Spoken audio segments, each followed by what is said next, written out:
Assalamualaikum warahmatullahi wabarakatuh.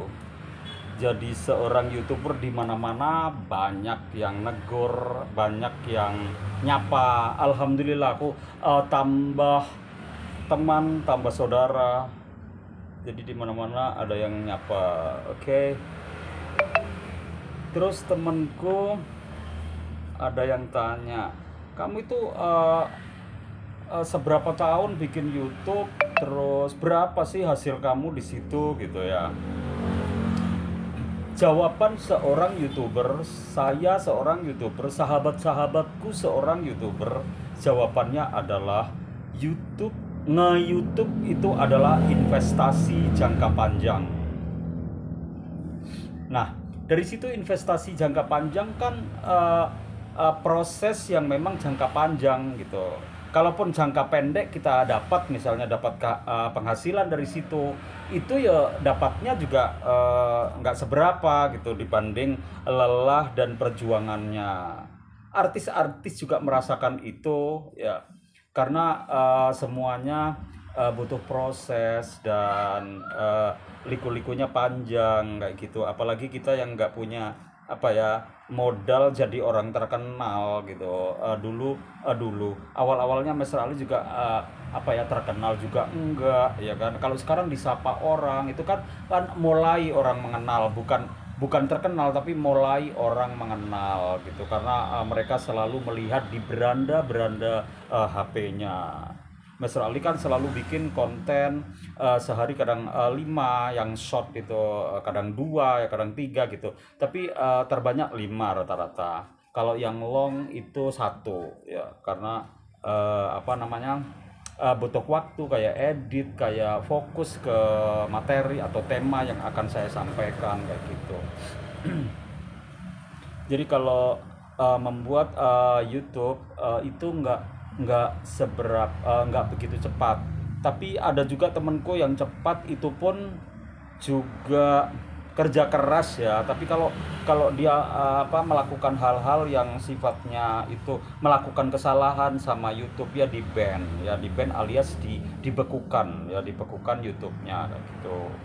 Terus hmm, jadi itu investasi jangka panjang itu bisa jadi nantinya ya terus berkembang, karena hari-hari kan seperti viewer itu terus, grafik itu naik. Kalau memang sudah kita monetis, kita udah mulai melalui apa, melalui perjalanan atau perjuangan di situ kayak gitu.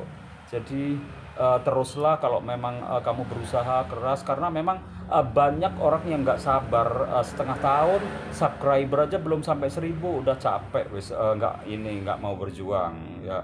Master Ali mencapai 1.000 itu aja sekitar 7 sampai 8 bulan. Itu kerja keras karena ngajar di kelas-kelas yang berbeda-beda. Jadi semuanya anak-anak tak suruh subscribe gitu, siswa mahasiswa kayak gitu.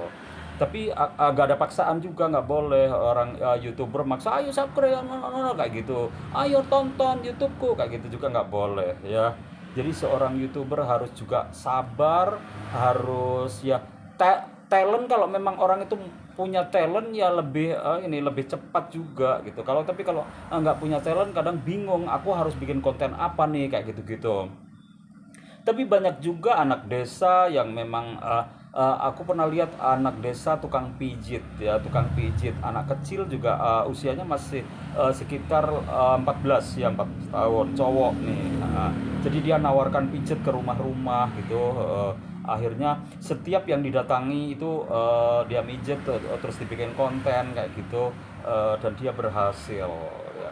Terus ada lagi petani ya, petani yang melakukan apa, hal-hal pertanian yang sifatnya itu terus kontinuitas, dia berusaha mengembangkan apa yang ditanam, seperti perbaikan-perbaikan hasil kayak gitu-gitu, sukses juga ya.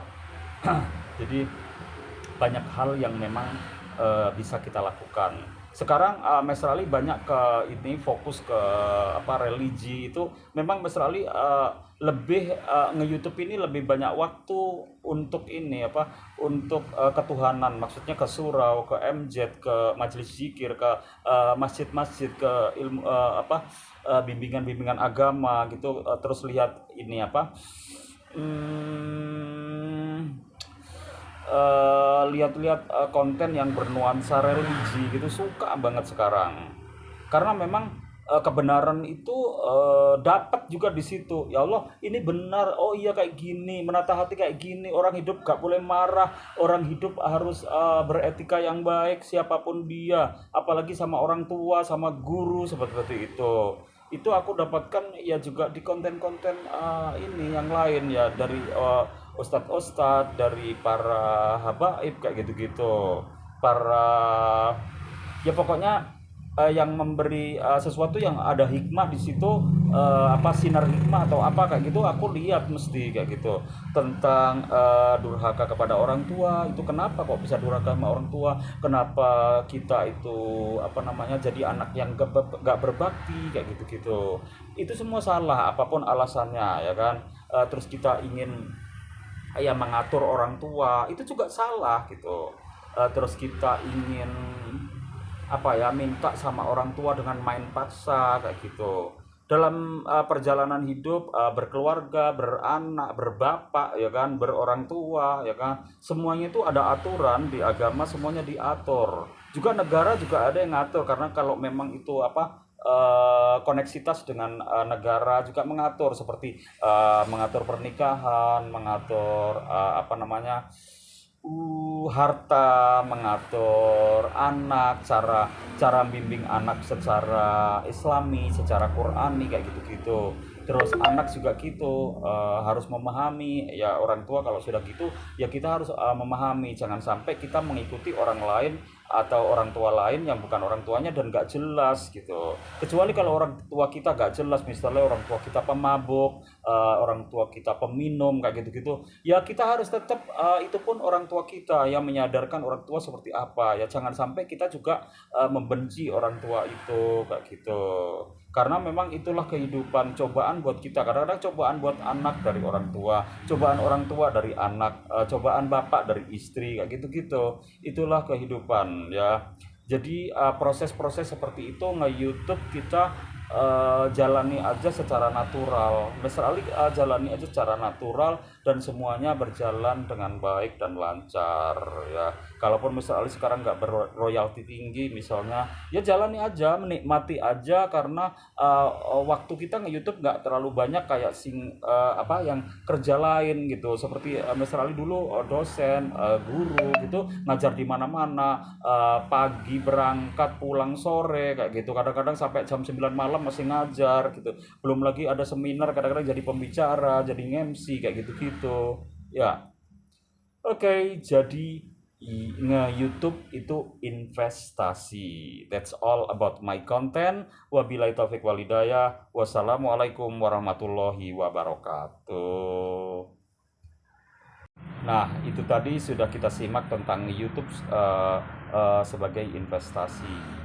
Thank you very much. Don't forget subscribe, like, share, and comment.